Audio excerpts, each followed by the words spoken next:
I'm like trying to back this up.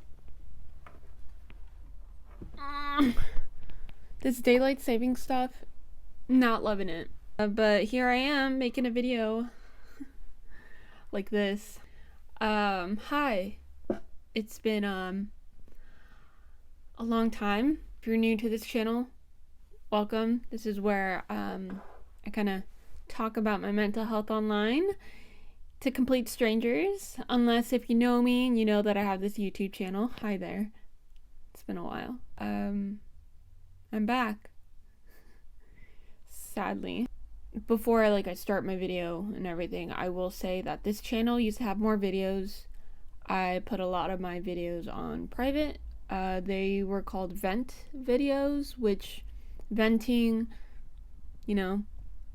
and I talk about mental health on here, so it's kind of like this is what I do. Talk about my life experiences and things that, I've been through in my life and talk about it online. So they're on private. If you're wondering what this channel is and you're watching this one and you're like, oh, what does she do? Hello? She talks about mental health online. Where are the videos? They're on private.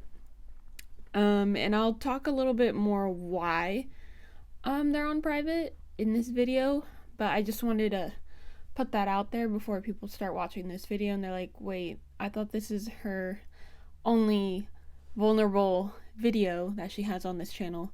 No, they're just on private. So yeah, I pretty much want to talk about how I've been for these past couple months, and for these past couple of weeks my depression has been really bad, and I'm really depressed right now. So if you're watching this and I literally just posted on my Instagram story with this outfit with my coffee, just coffee, and I'm here really depressed. If you saw that Instagram story and you're like, oh, she's probably just enjoying life right now and drinking her coffee. I'm struggling in life, but I am enjoying my coffee. So yeah, I'm nervous. I can't. Subscribe, follow me on social media. So let's begin. Let's see, where do I start? Disclaimer, I will be talking about depression. This video is gonna be a little bit dark, so I don't want to trigger anyone, so I recommend you click off. But if you can handle it, hi, let's talk about it. So my depression lately has been really bad. It is November 10th that I'm recording this, and I've lost track of time. I've lost motivation to get out of bed. Today was different. I was able to get myself out of bed. I took 2 melatonins last night. I've been really risky with these things. I've been really I'm gonna take some melatonin and pop them. I've been, just really in my depression. I feel like my depression is like a blanket. I'm just wrapping myself in it. I've kind of let it consume me for a bit. It's drained me. This is also the first week of season for water polo, so I'm just trying to handle dealing with my brain and being able to do my job, which my job doesn't really feel like a job. I enjoy what I do, and I'm very grateful for all the kids that I've coached so far, and I know they might be watching this. Hi. I adore you guys so much. Love y'all. I think it's hard when you're seen as this coach and then behind the scenes you're going through your own shit, and it's you're trying to motivate yourself to keep going. And I'm trying my best not to sound that depressing, but it's I'm literally fighting with my head every single day. Keep going, bitch. You got it. You got practice from 6 to 8. Or times where I'm getting in the pool, I gotta really push myself to get in the water. And I'm tired. There's only so much coffee that can get me through the day. I realize how intense my depression gets during the winter. I will say my depression does go through seasons, if anyone experiences that. I got diagnosed with depression in 2019, and there's been years where it's been easy to manage. Still going through depression, but it was easier. Now, difficult to get on with my day. It's obvious that I'm going through something you can like look at my face and be like, oh, she's going through it, and it's like, yes bitch, I am. It's been rough, and I'm doing my best not to get myself back into my old habits, which I will speak on in a bit as well, because I'm scared of going back to my old habits. Fun. So what are those old habits? So I used to vape, which recently we just voted and stuff, so it came out that they're no longer selling like nicotine flavored whatever, which for me I'm very happy with, because it's very addicting, and I'm 23 and those shit, like, that was addicting. So I'm grateful that something's being done. It's addiction. It's nicotine. It's not something that's good for you. Neither is smoking. Nothing's good for you at this point. Coffee's not good for you, mostly with the amount that I drink. You choose your poison. And I know that I can handle not having nicotine anymore. It's been since March, and right now it's November, so it's been months. It's out of my system, and I'm very grateful for it. It really messed up with my anxiety. Like, all the commercial ads would be like, my anxiety, it got triggered, all of this. And it's true.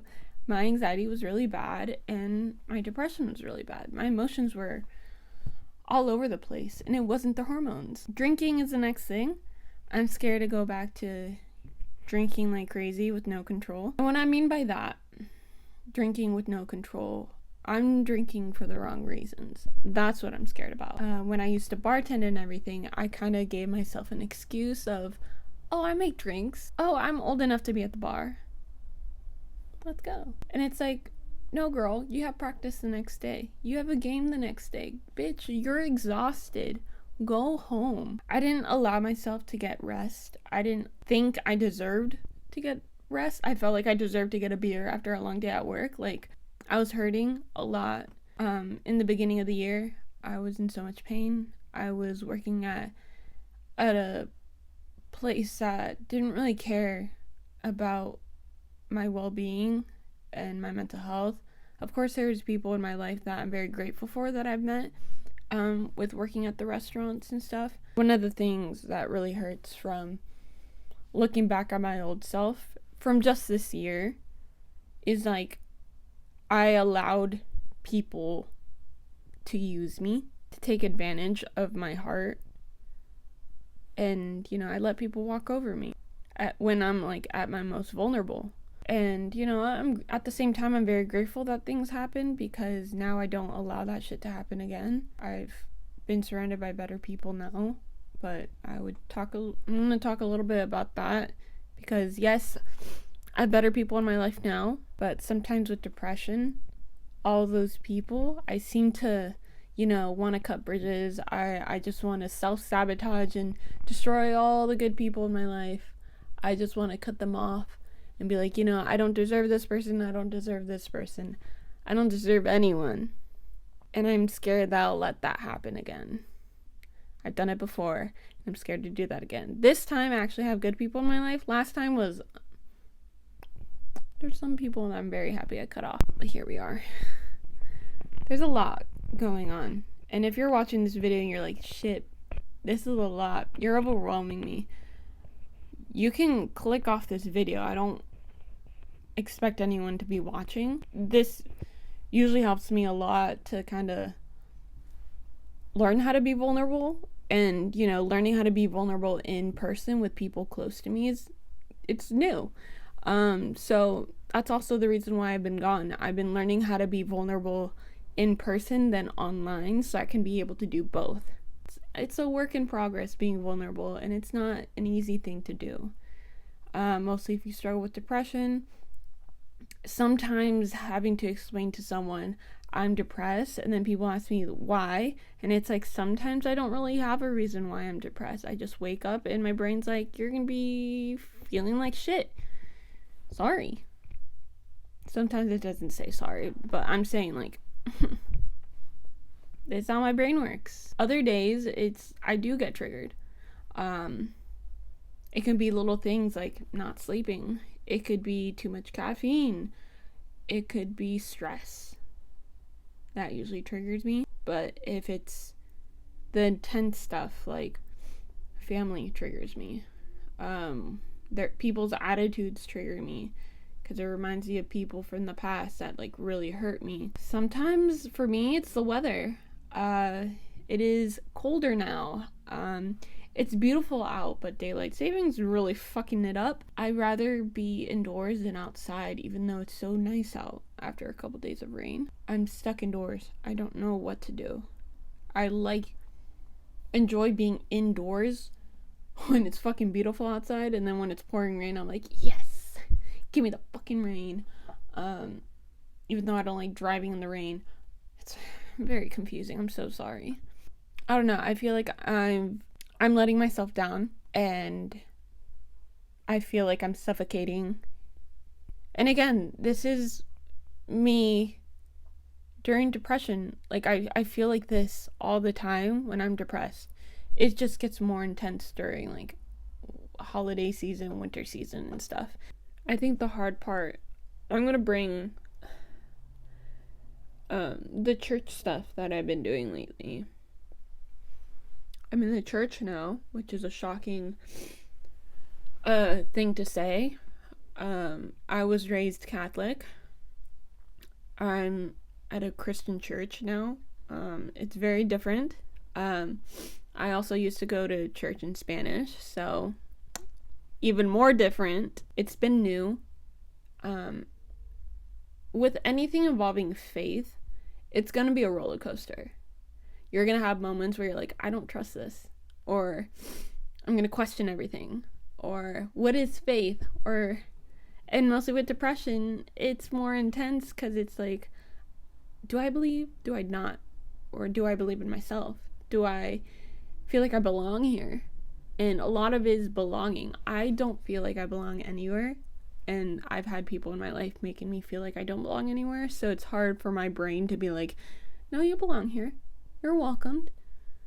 So my brain is really being tested, which is not a bad thing. In life, we get tested, even if it's religion, relationships, life struggles, life pains. Life is an obstacle, and it's gonna be bumpy, and life is a roller coaster. What's the thing that Miley Cyrus would say? Life's a climb. So going to church and everything has been new and really testing me. Lately, it's also gotten me to feel more lonely, which sucks. Again, I'm recording this while I'm depressed. I've been depressed for like 3, almost 4 weeks. So if you're watching this, you're like, why is she sounding like this? And it's like, bitch, I'm depressed and I'm recording, and this is how my brain feels right now. I'm probably gonna edit this and be like, wow, who hurt you? And I'm like, the world did.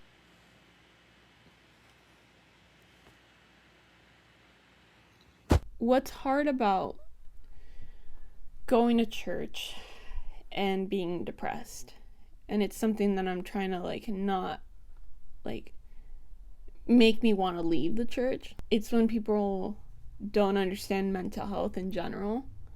And so they just think, oh, just pray depression away. And it's like, cuss words. I get really tired when people are like, I'll pray for you for your depression. And it's like, do people not know how depression works? Like, there's things where it's like the difference between sadness and depression, both different. With sadness, many people would say, it's a short term. There's a trigger, noticeable trigger, and you kind of move on pretty quickly. There's more of a solution compared to depression. Depression, it's emptiness, hopelessness, loneliness, numbness. Sometimes there's a trigger, sometimes there isn't. I think it's very hard for people to understand, mostly in the church, how mental health works. I'm grateful that this church that I'm going to, it's very understanding of mental health. They have their own little area about mental health within the church, which I think it's amazing to see, and it's kind of the reason why I'm not officially leaving the church right away. It's just, you can only educate so many people about mental health in the church, and it takes time. It's not easy to do. I see an ant on the table. Killed it. Sorry. Sorry for the ant people, I killed the ant. There's just a lot of patience and trying to keep myself calm at the same time, because it's, I don't know, I'm kind of tired of people saying, can I pray for you? And it's like, depression is still around. I'm in like my 3rd, 4th week of depression. Like, you can pray all you want, I'm still gonna be depressed. Yeah, I think patience is something that I'm learning in the church, big time, and not letting myself feel scared about the whole experience. I think due to like my past trauma in the church really made me feel like scared to be vulnerable and letting people in, or just in general, not even just the church. I've just had so many people in my life using my depression against me. I've had people feel actually happy for me when I'm depressed, and they're like, people just enjoy seeing me miserable. So it's kind of like, oh, like maybe I do deserve to be miserable, maybe I do deserve depression. I will talk about right now about why I put those videos in private. I used to post these videos called vent videos on YouTube, and I started doing that since I was like maybe 2016. It's it's 2022, so I've done it for a couple years. Very grateful for it. Helped me a lot to kind of reflect on who I was back then, kind of see if I've changed. And so the specific reason why I put them in private, I didn't delete them. So if people are like, oh, where are those videos? If enough people ask, I'll put them back up. Like I said, like my depression has been really, really bad, that I was looking at those videos and I'm like, I hate this. This person's hurting and I'm still hurting. Have I changed? Which I have changed a lot. There's been a lot going on. Just when you're like depressed and you look at all that stuff and you're just like, wow, who hurt you? Wow, you had to make a whole YouTube channel to talk about your feelings because no one else is listening. Wow, you had so many people in your life that made you feel like shit. And I just look at those videos and I just started to hate myself. It just made me want to, put those videos away for a bit and kind of start over on this channel. There's still videos on this channel about like all these adventures, I would say, when I used to enjoy video editing, which I'll talk about in a bit. I went to Iowa. I would always do these end of the year videos. I just stopped because life. Again, I will explain why I stopped editing. But yeah, I just have like 8 videos up right now. This will be the 9th. Yeah, you can actually look at these end of the year videos and be like, wow, there's a lot that changed. And it's not just my hair color. I feel like the old version of myself died a little bit, but there's still parts of me that's still around, and I don't like that. I don't like it at all. No. I think the last thing I'll talk about is the video editing. I'm gonna take off I'm getting warm. With video editing, and I think a lot of people who love to create stuff can feel that same feeling of, inspiration, motivation. And I'm not going to add the depression in this. This is just in general. I've lost motivation to do anything involving editing. I think the last couple videos that I did edit are on my Instagram, which Instagram is this one, but I also have this Instagram if you want to check it out. I'm more vulnerable on the other Instagram than my main one. I posted a swim video and a water polo video. I love coaching. I love what I do. Those are the only times where I was able to put a video together. But here's the thing. Water polo video, easy to make, sort of. Because no one made me do it, and I wanted to do it because of the kids. I wanted to put something together for them to look back and be like, wow, that was a great season. Like, laughs, crying, winning tournaments, first, third place, like that was fun. That was good times. Even through our struggles behind the scenes, I can look back at that video and be like, I'm so proud of them, and I want them to feel proud. And that was that video. I'm very grateful that I made that video. the swim video, but that was hard to make. I've done it maybe 4 or 5 times, and I've deleted 4 or 5 times, like, those videos. It was difficult to make. Had no motivation. I had someone tell me to make one because they liked the polo video. So I was like, oh, let's see, let's try. It was difficult. I got it done, but I didn't feel inspired. I look at that video and I'm just like, you weren't happy putting that together. And I think I did like a Mexico video as well, but I don't look at that one because it's like, I'm not proud of it. I didn't like how I put it together. It felt rushed. I feel like I just needed to put something together, and I'm like, no. I'm really struggling on trying to go back to video editing again. I've had people ask about video editing, and I'm like, sorry, I've been too depressed. I can't.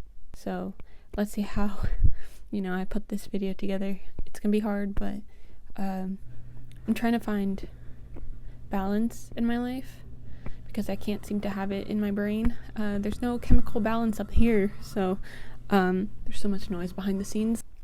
Other than that, life has been shit, but I'm very grateful for people that I've met and the kids that I coach. I'm very grateful for a lot of things. Maybe with this video out, I hope that it will motivate me to continue editing, but we'll see. If you watched this whole video, thank you for watching / listening. If you want to follow me on social media, Instagram somewhere, or link down in the description box below. If you know me, hi, I'm doing okay. If you don't know me, hi, I'm doing alright. I'm fine, I guess. That doesn't make sense. Anyways, thank you for listening, thank you for watching. I'll see you in the next video if I do end up making another video.